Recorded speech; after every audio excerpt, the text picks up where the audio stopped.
están viendo en pantalla son los publicados sobre las 6 de la mañana. Y bueno, pues hay una diferencia de solo 0.22% entre ambos en porcentaje. En votos son 39.069, así un margen súper estrecho. Bueno, y vamos a hablar sobre temas estadísticos y todo lo que viene ocurriendo en nuestro país en materia electoral. Estamos con un invitado muy especial, José Luis Coronado. Es politólogo, profesor de la Católica y también experto pues, en temas electorales. ¿Qué tal, José Luis? ¿Qué tal? ¿Cómo estás, Bienvenido a TV Más Noticias. Bueno, tú nos comentabas antes que habían evaluado varios escenarios, ¿no?, de lo que podía ocurrir el 5 de junio e incluso has traído unos cuadros. A ver, cuéntanos un poquito de qué se trata. Sí, ese es un proyecto de la Universidad de Washington, del eScience Institute y de la Universidad Católica, de hacer análisis con grandes cantidades de datos, ¿no? Algo así como una suerte de Big Data electoral. Entonces, pasada la primera vuelta, asumiendo que Keiko y PPK perdían votos, que quedaba el bolsón de votos de todos los otros candidatos, más los nulos y viciados, la idea era cuáles eran los escenarios en los cuales PPK podría ganar o Keiko podría ganar, según cómo se repartieran este bolsón de votos, que ninguno de ellos obtuvo en primera vuelta. Entonces, en el primer escenario en el cual ambos obtienen 50% de ese bolsón de votos, pues Keiko ganaba por algo de 2 millones de votos.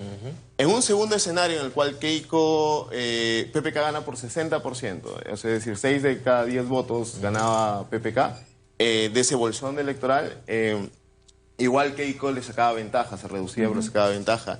Pero sin embargo, una cosa interesante, vemos que se van pintando más zonas de azul, y las zonas que se van pintando de azul justamente son los bolsones que le pertenecían hasta cierto punto a Verónica Mendoza u otros candidatos. En los otros escenarios, un poco más ya, digamos, en los cuales PPK ganaba más cantidad de votos, hasta 6 de 3, por ejemplo en de 65-35% de los votos, igual Keiko le sacaba ventaja, sin embargo la distancia se reducía bastante, ¿no? A ver si interpreto, ¿no? Me pongo en el lugar del televidente y en mi lugar que uno no entiende mucho de datos estadísticos. Estos escenarios fueron hechos en distintos momentos, ¿no? A medida que fueron avanzando, todos en el mismo momento. Todos fueron antes de las elecciones, antes de la segunda vuelta.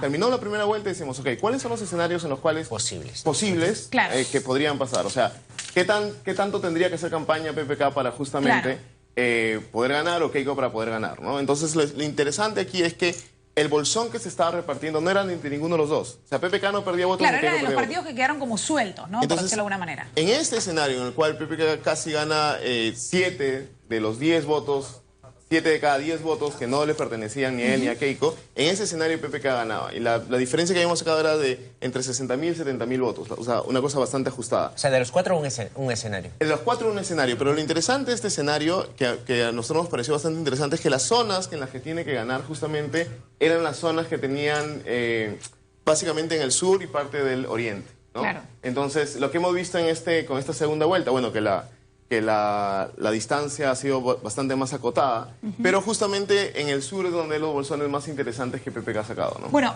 a ver, este escenario es un poco la traducción de lo que se vio también a lo largo de toda esta segunda vuelta. ¿Por qué decimos esto? Porque, de hecho, las encuestadoras la daban con un pequeño margen ganadora Keiko Fujimori, ¿no? Y el último escenario fue el que se presentó finalmente en las elecciones, ¿no? Que sería este último cuadro. Ahora, ¿cuál es el análisis que pudieron hacer una vez dada ya esta segunda vuelta? Más que nada como politólogo te lo pregunto, ¿no? ¿Qué es lo que ha hecho que finalmente termine ganando PPK? Sí, bueno, ahí hay dos cosas, ¿no? Uno, primero, una cosa interesante es que la distancia entre la primera y la segunda vuelta es bastante larga, son 2 meses. Entonces, en ese escenario justamente le permitió a PPK tener errores, por decirlo así. O sea, la primera parte de su campaña empezó bastante fría. O sea, de hecho era por eso el que si ven la primera encuesta terminada la primera vuelta, PPK salía arriba. Claro. De ahí es donde Keiko se coloca primera, porque justamente Keiko empezó a viajar bastante. Keiko, si vemos los viajes donde fueron a toda la zona del sur, donde sabía que estaba justamente la pelea por los votos. Entonces, PPK, lo que ha pasado, entendemos, es que las 2 últimas semanas en las cuales pasan 2 escenarios muy importantes. Primero, los partidos políticos y los líderes políticos, por decirlo así, se suman a PPK, frente, ¿no? Como un frente, ¿no? Sale, y uno de los más importantes, bueno, el de Julio Guzmán al inicio, Verónica Mendoza después, incluso con los mensajes en quechua, hay una posición más de, ok, no es que nos guste, pero queremos defender esto, entonces entendemos que Keiko es un peligro mucho mayor y nos vamos contigo, ¿no? Y lo segundo fue justamente el segundo debate, que fue uno de los debates más televisados y en los cuales hubo un cambio radical entre el PPK del primer debate y el cambio PPK del segundo debate, ¿no? Hubo bastante fuerza. Entonces, eso permitió que la distancia que Keiko le estaba sacando se reduzca. Claro. Y si vemos el conteo de la OMPE, lo que ha ido avanzando ha sido de infarto. O sea, empezó, digamos, el lunes a las 7 de la mañana con una distancia de 103.000 votos. Bueno, esto está actualizado hasta ayer, hasta las 4 de la tarde, pero ahorita estamos en 40.000, 39.000 votos de diferencia. 39.000 votos, ¿no? 39.000 votos de diferencia. Ahora, José Luis, es interesantísimo todos estos resultados y es muy importante poder hacer este análisis, mucho más hoy que se va a hacer al 100%. Lo que te proponemos es un segundito, hacer una pausa contigo y con la información política y entrar en contacto con una comunicación que tenemos de último minuto. ¿Tenemos la barrida de la Copa América por ahí o vamos derechito? Ahí estamos.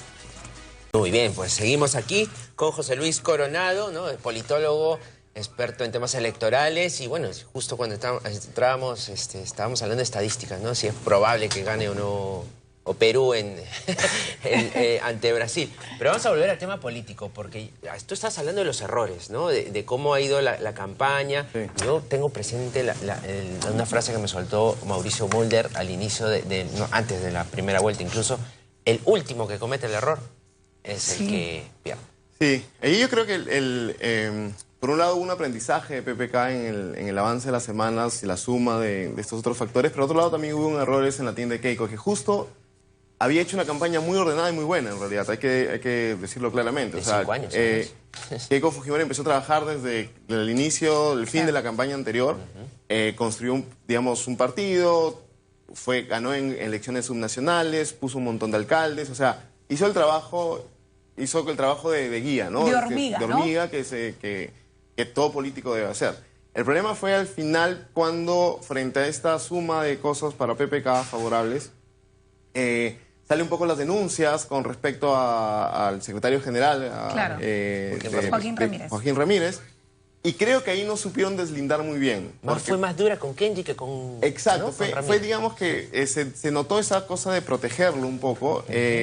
Y luego tienes que al vicepresidente involucrado en un hecho en el cual por defenderlo manda unos audios. Entonces, digamos que toda esa situación a los indecisos, que son justamente los que deciden esto, les da a entender que, oye, esto me recuerda mucho antes, que justamente tú estabas deslindando. Entonces, ¿en qué estamos, no?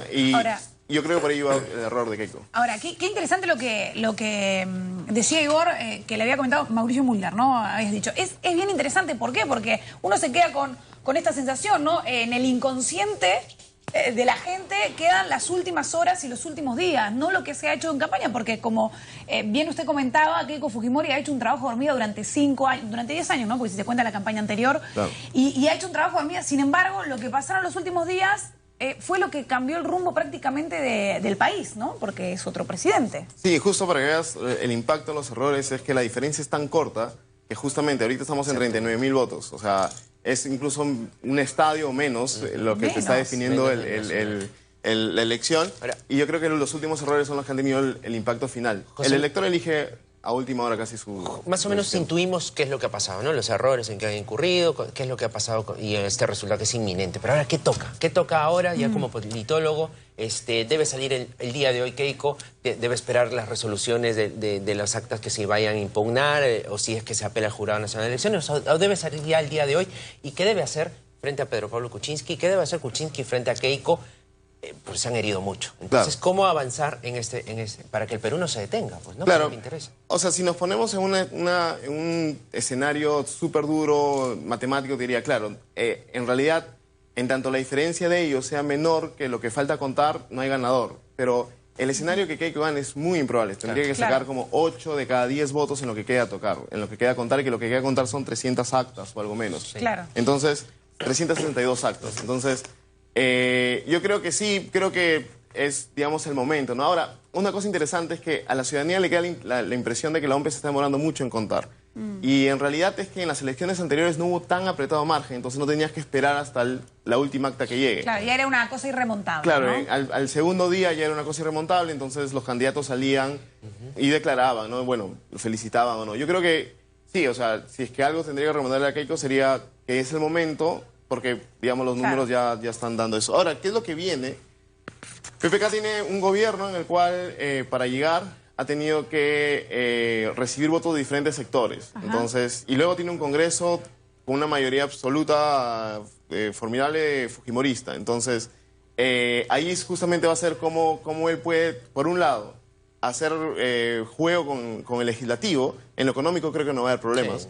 Pero ¿cómo incluyes a estos sectores que han votado por ti, no por ti, sino por defender lo que ellos creen que es superior? Entonces, en ese juego político es el PPK. Creo que en el primer gabinete vamos a ver justamente cuáles van a ser las reacciones o las intenciones, ¿no? Bien, José Luis Coronado, politólogo, además ha traído unas estadísticas que nos han pintado ya de plano un poco el panorama previo, ¿no? Y ahora, ¿qué es lo que va a suceder? Agradecemos que hayas estado aquí y obviamente te dejamos comprometido para los próximos temas porque esto va para largo, ¿no? Más allá de que ya se sepa prácticamente quién va a ser el presidente, quedan todos los desafíos por delante que son bien complicados, ¿no? Con un Congreso. Gracias, muchísimas gracias, encantado. Gracias, muy amable. Bueno, vamos a continuar.